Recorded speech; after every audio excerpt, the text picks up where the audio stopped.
Chứ tạc Tao đó. không lửa đâu. Này thế rồi.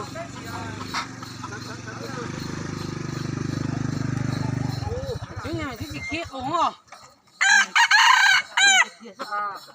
Dùng đấy tụi nó.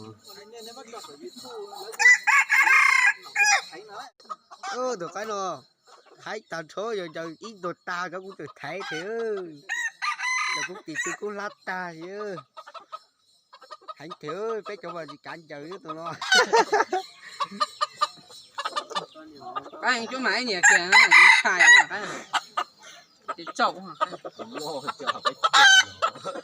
cái chổi à nó do cái chổi đi chẳng á Nếu chỉ cả trong cái nó cũng quên được đi. Để chế của đây không chế. một thằng này đây biết Ôi vậy đây thôi con ôi cái mỏ à. Vậy đây. Vậy đây.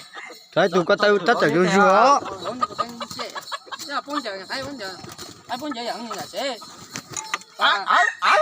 Tất cả đó.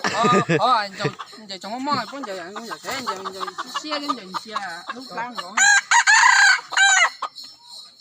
mấy cái chỗ chi tiết đánh chỗ à Có chua. ai đó con cha Giờ bệnh chơi con nó đi chửi yêu.